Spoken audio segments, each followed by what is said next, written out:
요즘 들어 문제가 얘기가 되고 있는 안희정 전 지사와 관련된 영어 유명한 표현이 있어서 한번 점검해 보고 넘어가겠습니다.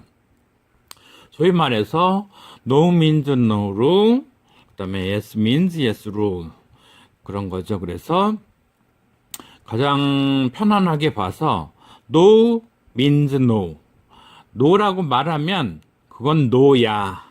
그러니까 no라고 하면 안 돼. 이런 얘기인 거죠. 그래서 상대방이 동의하지 않는다, no다. 이렇게 말하면 이럴 때 성관계를 가지면 성범죄다. 심플한 룰이죠. 그렇죠? 명확하게 no means no. no는 no야. no 했으면 하면 안 돼. 이게 이제 일반적인 그 법리로 보는 거고요. 이번에 이제 문제가 된 경우는 yes means yes rule 이걸 받아들일 거느냐 하는 문제인 거죠. 그러니까 명확하게 yes 한 것만 yes고 아닌 건 아니다. 아니면 해도 된다. 이 얘기가 아니란 얘기인 거죠. 그래서 only yes. 그러니까 yes라고 명확하게 했을 때만 허락이 된 거다. 그러니까 명확한 yes만 yes고 그럴 때만 해라 이런 거죠. 그래서 이번에 그 김지은 씨 사태의 경우에는 그 명확하게 yes라고 안 했는데 yes로 이해했다. 이거는 문제다 이렇게 이제 원고 측에서 주장을 한 거고 이제 법관들은 여기에선 no가 없었으니까 no를 안 한 거다. 그러니까 범죄가 성립이 안 된다. 이런 얘기인 거죠. 그래서 이제 법 해석의 문장 가지고 하는데 주어 no, no는 means no, no를 의미한다. 그래서 no라고 했으면 하면 안 된다. 그냥 평이하게 해석을 하시면 되는데 이 뒷부분이 이제 복잡해지는 거죠. 그래서 only yes means yes. 그런 룰이죠. 그러니까 꼭 yes라고 했을 때만 yes로 해석을 해라. 안 그러면 범죄다. 이제 이런 개념인 거죠. 그래서 주인 동사 뒤에 주어가 그 목적어를 의미하냐 안 하냐 하는 걸 놓고서 시비가 붙었던 문제인 거죠. 그래서 어느 정도 이해는 되시겠죠? 계속 넘어가겠습니다. Art is making something out of nothing and selling it. 예술은 아무것도 아닌 것으로 무언가를 만들어 그것을 파는 것이다. 예술에 대한 정의 art is 주인 동사 다음에 making 만드는 것이다. make 동사를 동명사화 했네요. 동사 출신이니까 목적어 있겠죠. making something 뭔가를 만드는 것이다. out of nothing 아무것도 아닌 데로부터 무에서 유를 창조하다 할 때 무에서 out of nothing 아무것도 아닌 것 그것으로부터 something 뭔가를 만드는 것이다. 만들어서는 and selling it 그걸 파는 것이다. 그래서 art is making some 다음에 art is selling it 그걸 파는 것이다. 그래서 대조적으로 동명사가 두 개가 and로 걸려 있죠. 여러분들 동의하시나요? 예술이란 건 아무것도 아닌 걸 가지고서 거기로부터 뭔가를 만들어서 그걸 파는 것이다. 저는 동의하지 않습니다. 프랭크 자파는 어떤 생각으로 조금 예술을 폄하한다거나 그냥 쑥닥쑥닥 뭘 만들어서 파는 게 예술이다 이렇게 했을지 몰라도 저는 그렇게 생각 안 합니다. 뭔가가 어떤 행위가 예술적인 경지에 오를 때 우리가 보통 예술적인 경지라고 그러면 많이 복합 수거로서 state of the art 많이 쓰죠. 그러한 예술적인 경지에 올랐다는 얘기는 거기에는 수없는 땀과 눈물과 절망과 다시 일어서려는 투지, 재기의 투지 이런 것들이 녹아들은 거거든요. 어떻게 보면 예술은 피를 먹고 자라는 어떠한 것이다 이러기도 하잖아요. 피와 눈물 위에 피어나는 꽃이다 뭐 이렇게 얘기도 하잖아요. 그래서 우리가 겉으로 보기엔 뭐 그냥 쉽게 쏟아낸 노래, 뭐 쉽게 암송되는 시구, 뭐 그래 보이지만 그냥 스르륵 써버린 서예 글씨 아니면 그냥 후다닥 펴낸 어느 책 이런 것 같아 보이지만 그 작품이 정말 감동을 주는 작품이라면 거기에는 정말 수없는 열정과 고뇌가 다 섞여 있는 거죠. 그 예술 속에는 자녀들이 아빠는 꼭 이거 해야 돼. 아내가 당신은 다른 거 회사 다니지. 뭐 이런 거 있죠. 그 유명한 부활의 출신의 가수 박완규 씨가 무명 시절에 뭐 유승용 씨가 무명 시절에 이렇게 오늘날 뜬 스타가 된 그런 연예인들이 수없는 고난의 시절을 거쳐서 이렇게 된 거, 그거 생각하시면 쉽게 이렇게 말 못할 것 같아요. 그리고 뭐, 셀링잇, 그걸 파는 것이다, 이렇게 판다는 행위 자체도 조금 뭔가 폄하하는 것 같아요. 근데 이 세상에 뭔가를 팔지 않는 사람이 어디 있겠어요? 공무원들도 노동력을 팔고, 종교인들도 신앙을 팔고 다 팔고 있죠. 심지어는 누구나 자신의 삶이 영이 되기 위해서는 뭔가를 팔죠. 나는 자연인이다 그러면서 산속에 들어간 사람도 그렇게 자연 속에서 그냥 나무처럼 어떤 그렇게 살아가는 게 아니죠. 사람의 삶과 생명이 유지된다는 건 경제 활동이거든요. 그래서 뭔가 이 경제 행위를 하는 거를 우습게 보거나 낮게 보거나 이건 말이 안 돼요.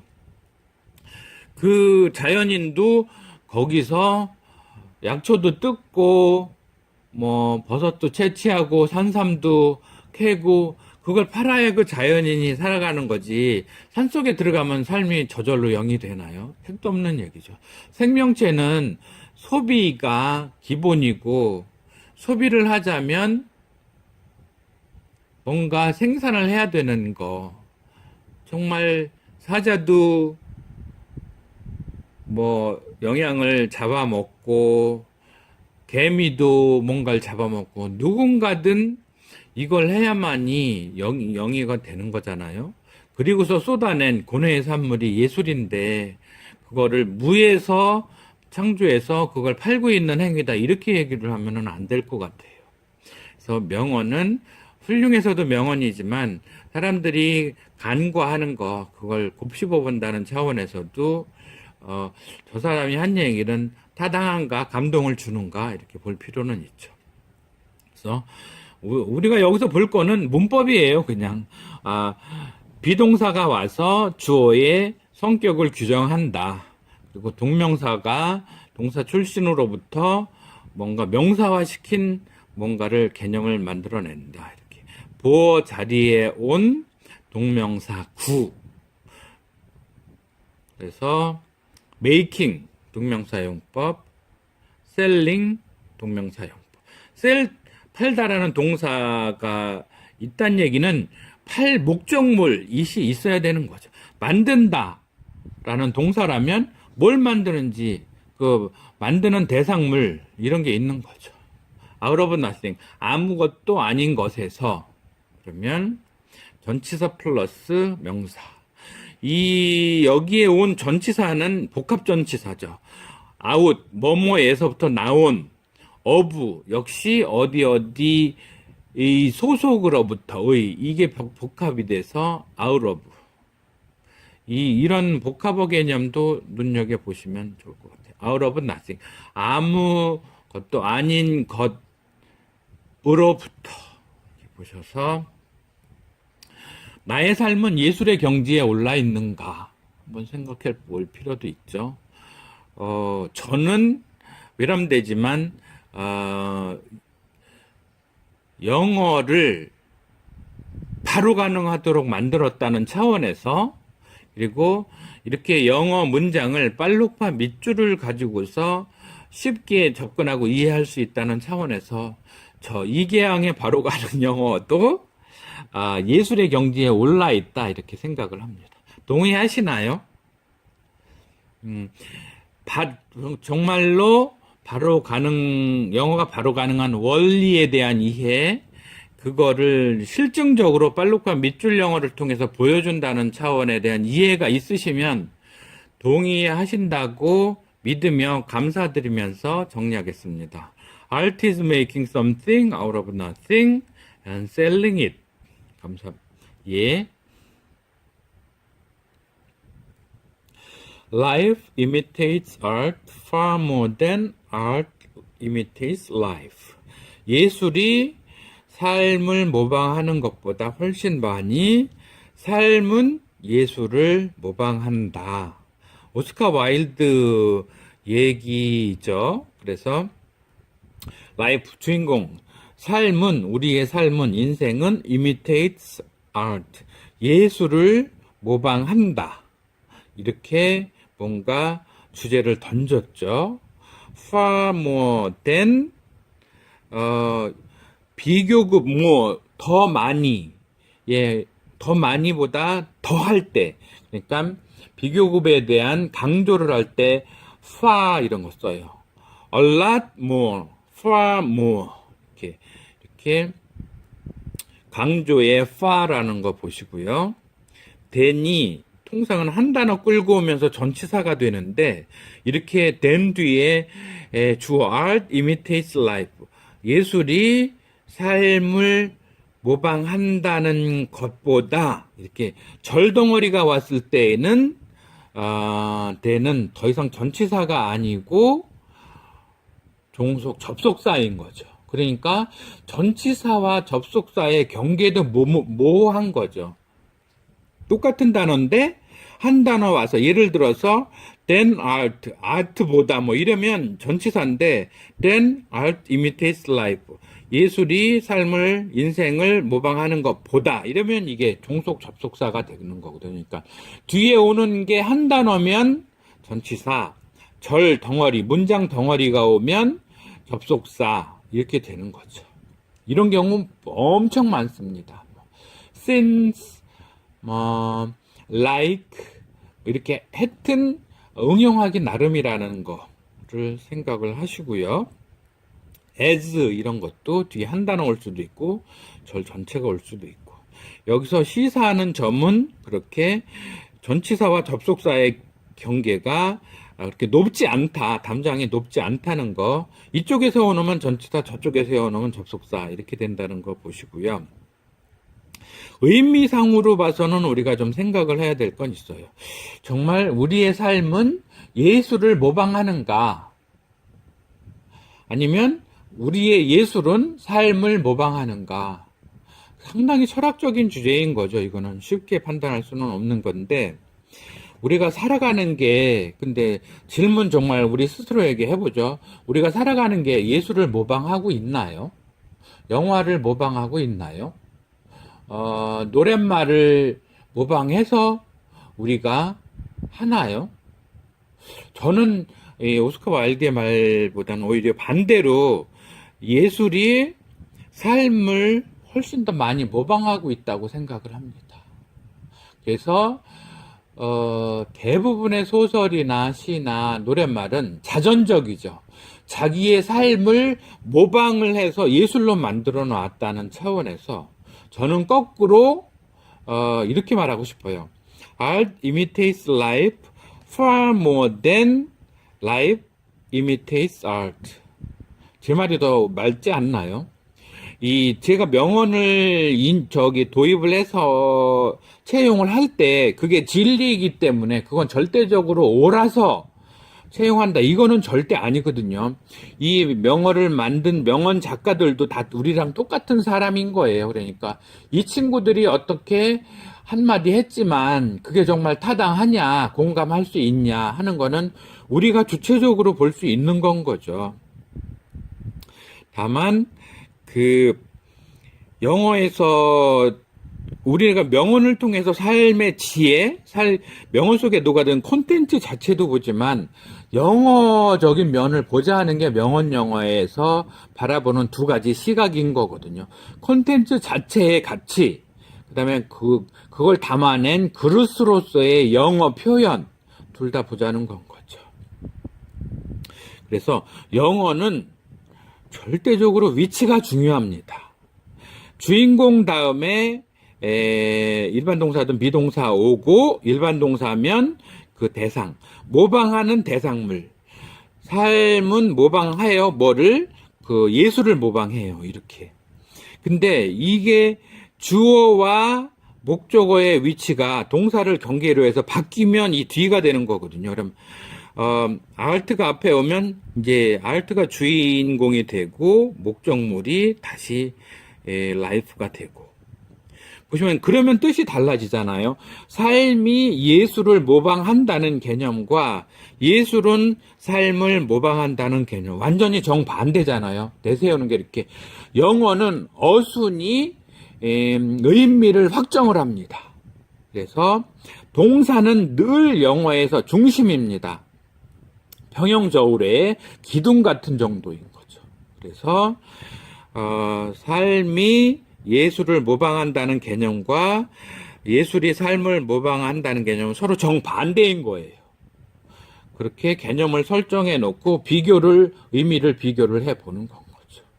그래서 실제로 로미오 loves Juliet, Juliet loves 로미오 그러면 로미오가 줄리엣을 사랑하건 줄리엣이 로미오를 사랑하건 똑같은 거 아니야. 다른 거죠. 주체가 로미오는 줄리엣을 사랑하는데 줄리엣 does not 로미오 이럴 수도 있는 거고요. 그래서 주체가 누구고 그 주체의 행동의 대상물이 뭐냐 이렇게 봐야 되는 건 거죠. 그래서 주어 앞에 오는 주인공을 보시고 주어가 하는 동작이나 상태의 비동사 내지 일반 동사를 보시고 그 대상인 목적물을 보시면 이게 영어인 거예요. 그래서 영어의 개념은 이렇게 설정하되 여기서는 대니 종속 접속사로서 저를 하나 끌어왔다면 이거는 부사어인 건 거죠. 주인공 주절 외에 쓰여진 용도가 예술이 삶을 묘방하는 것보다 이렇게 뭔가의 상황을 하나 부수적으로 던져놓은 부사절. 훨씬 더 많이, 이것도 부사인 거죠. 더 많이 삶은 예술을 모방한다. 부사절, 부사어, 실제의 핵심은 삶은 예술을 모방한다. 근데 저는 이 오스카 와일드의 말에는 동의 못한다. 실제로는 예술이 삶을 많이 모방하고 있는 건 거죠. 자신의 삶이든 타인의 삶이든 어떤 그런 삶을 녹여내지 않고 거기서 카피 아니면 모방 이런 걸 유추 아니면 인용 때로는 표절을 하지 않고서 예술을 완성한다. 말이 안 될 것 같아요. 여러분들 동의하시나요? 여러분에게 고민거리, 생각할 거리를 던져주면서 마무리하겠습니다. Life imitates art far more than art imitates life. Baking is both an art and a science. 제빵은 빵을 굽는 건 예술이자 과학이다. 나름 재미있는 발제인 것 같습니다. 베이크는 뭔가 굽는 거 아시죠? 불에다가 이렇게 구워 먹는 거, 고구마를 굽거나 감자를 굽는다, 빵을 굽는다, 그런 굽다라는 게 베이크. 그래서 그렇게 빵을 굽는 사람은 베이커, 이알이 붙어서요. 이렇게 제빵, 제과 그런 산업 내지 그 개념은 베이커리 이런 거죠. 빵 굽기 아니면 제과업 제빵업 뭐 이런 거 다 베이커리. 유명한 것이 크라운 베이커리 뭐 이런 거죠. 베이킹. 여러분 이미지상으로 생각되시나요? 뭐 이렇게 바게트 빵이든 뭐 소보루 빵이든 간에 아주 노릇노릇 이렇게 맛있게 구워져 나온 빵 보면 그거 정말 예술이다. 공감할 수 있죠. 그렇죠. 설령 한번 먹어서 없어지는 소모품이 있긴 하지만 그 빵을 맛있게 음미하는 우리들 모닝커피와 어우러진 맛있는 빵. 그쵸? 근데 이 빵이 정말 이렇게 예술적으로 잘 구워지자면 과학적인 게 바탕이 돼야 되는 거죠. 발효, 과학. 이 과학이라는 거 꼭 뭐 공과대학이나 뭐 연구소나 이런 데만 존재하는 게 과학은 아니죠. 뭔가 아주 체계적이고 논리적이고 어떤 공식적인 절차 그런 걸 따라서 노력의 결과가 예상한 결과와 딱 맞아떨어질 정도의 기술이 들어가면 테크놀로지가 들어가면 그래서 결과물이 합리적으로 나오면 그러면 그건 과학인 거죠. 그래서 제빵 하시는 베이커, 제빵사 이런 분들을 좀 저분 예술 하시는 분, 저분 과학적인 분 이렇게 받들어 드릴 필요도 있을 것 같아요. 설령 이 제빵업에 계시는 분들 사람들이 그렇게 인정 안 해줘도 내가 하는 건 예술이야. 나는 예술가야. 나는 사이언티스트야. 과학자야. 이런 생각으로 빵 만드시면 좋을 것 같아요. 기분 좋잖아요. 그러니까 자긍심을 가지시고 당연히 갖고 계시겠지만 또 자존감도 느끼시면서 예술하는 분, 과학자가 자존감을 안 가지시면 어떻게 하겠어요? 밥 벌어먹기 위해서 하는 생업. 이건 우리를 너무 비참하게 만드는 것 같아요. 나는 날마다 예술가로서, 과학자로서 빵이라는 예술품을 아주 과학적인 절차에 의해서 만든다. 과학이면서 동시에 예술품으로까지 만들고 있다. 이렇게 생각하시면 오늘부터 직장으로 나가시는 발걸음이 고품격이 되실 것 같아요. 제빵사 여러분 존경합니다. Baking is both an art and a science. An artist cannot fail. It is a success to be won. 예술가는 실패할 수 없다. 예술가에게 실패란 없다. 예술가이면 그 자체로 성공이다. 아트, 예술을 하는 사람, 아티스트. 그래서 an artist cannot fail. 예술가는 실패할 수 없다 이런 거죠. 왜냐? 설명을 세미콜론으로 달고 있죠. It is a success. 그건 성공이다. it 가주어, 실제 주어는 to be won. 이거는 대명사인 거죠. 예술가인 것 자체가 이미 성공이기 때문이다. 예술에 발을 들여놓으면 be an artist. 예술가 중에 한 사람이라는 이름표를 달면 그 자체로 이미 성공이다 이런 거죠. 작품이라는 결과물 말고 나 예술해. 나는 그래서 예술가야. 그러면 그 자체가 이미 성공이다 이런 얘기죠. 고무적인 얘기인데 그런 것 같아요. 내가 예술을 하고 있으면 예술가고 그러면 그 자체로 예술가이기에 데에는 성공한 거지. 그걸로 유명세를 떨치고 작품 하나에 뭐 몇억, 몇천만 원, 뭐 개런티, 요즘 뭐 이병헌 씨 미스터 선샤인에서 회당 출연료 1억 5천만 원이라고 그러네요. 좋은 거죠. 많이 받으면 좋은 거죠. 그 조그만 중소기업을 하셔도 그분들 제조업체의 마진율, 그러니까 매출액 이익률, 순이익률이 보통 20%, 25% 이런다잖아요.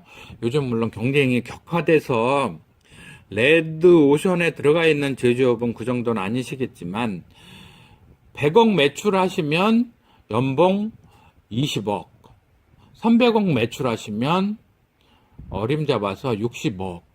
이 남동공단 뭐 이렇게 전국에 수없이 많은 공단의 중소기업체 사장님들, 물론 중견기업 대기업은 말할 것도 없고요. 조 단위로 자산가가 되신 대기업체 사장님들, 회장님들도 그렇지만 중소기업체 사장님들도 막 평생 생업을 해서 연봉 뭐 60억 이 정도를 해마다 올리실 수 있다면 탤런트 분들이 1년에 작품 얼마나 하겠어요?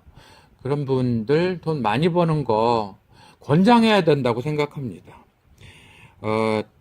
우리가 뭐 이렇게 스탭들, 영화나 뭐 이런데 스탭들 돈 많이 못 벌으셔서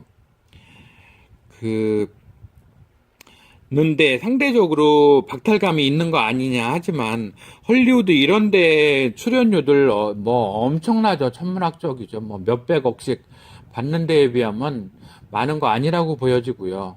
문제는 상대적으로 이렇게 노력이나 수고에 비해서 덜 받으시는 분들은 연예인이 많이 받아서 못 받는 게 아니고 실제로는 더 구조적인 문제에 있는 거죠. 실제 재주는 누가 부리고 뭐 돈은 왕서방이 챙긴다고 그러나요? 영화가 성공한다 했을 때 유통업자들 있잖아요. 멀티플렉스들 소유하고 있는 뭐 CJ 메가박스, 뭐 롯데시네마 이런 쪽에서 유통하는 분들이 실제로는 돈 더 많이 가져갈 거예요. 거의 뭐 60%, 70%. 그리고 제작자들, 투자자들 있잖아요. 이분들 또 더 많이 벌으시고, 그리고 나서 한 세 번째 정도로 가져가시는 분들이 주연급인 거고, 그 다음에 이제 조명 담당, 이런 정말 현장에서 정말 노가다로 뛰시는 분들한테 너무 안 돌아가는데, 그건 사회 정의 내지 경제 문제와 민주화 문제지, 꼭 주연이 많이 가져가서 스태프들이 못 가져간다 이렇게 보시진 말고 이 부분은 차라리 정치인들에게 맡기는 것 같아요. 진정한 경제 민주화, 노력한 사람은 다 보상을 받는. 그래서 우리가 보통 왜 서양에서 보면 뭐 배관 이런 거 몸으로 일하시는 분들 절대로 그렇게 헐값이 아니잖아요. 그런 경우가 실제로 경제 민주화에 이룬 거죠. 그래서 이렇게 집에 고장나면 수리 오시는 분들, 또 건축업 이렇게 하시는 분들, 노가다, 소위 그렇게 말하시는 그런 분들 다 육체적인 노동에 대한 대가도 충분히 대접받고 있거든요. 그런 게 안 이루어져 있다고 보는 한국의 경제 민주화의 수준은 분명히 시정돼야 된다고 봅니다. 가장 민주화가 덜 된 부분이 경제 분야인 거죠. 다시 말하면 기업 생업 현장에서. 그래서 대기업도 물론 그렇지만 중소기업은 훨씬 더한 것 같아요. 사장님이 내가 월급 주니까 너는 나한테 신분적으로 아랫사람인 듯. 그게 묘한 게 수익성이 높은 중소기업체 직원들은 꼼짝 못해요. 근데 좀 그나마 이렇게 그냥 겨우겨우 운영되는 회사에서는 오히려 노동자들이 더 대접을 받는 것 같아요. 직원들이. 그리고 말단보다는 위로 올라갈수록 더 인격적으로 경제적으로 대등한 인권과 주권이 보장되지 않은 상황인 거. 이 부분에 대한 어떤 논의가 필요한 시점이라고 보여집니다. 얘기가 많이 또 곁나갔네요. 읽고 정리합니다. An artist cannot fail. It is a success to be won. 감사합니다. 수고하셨습니다.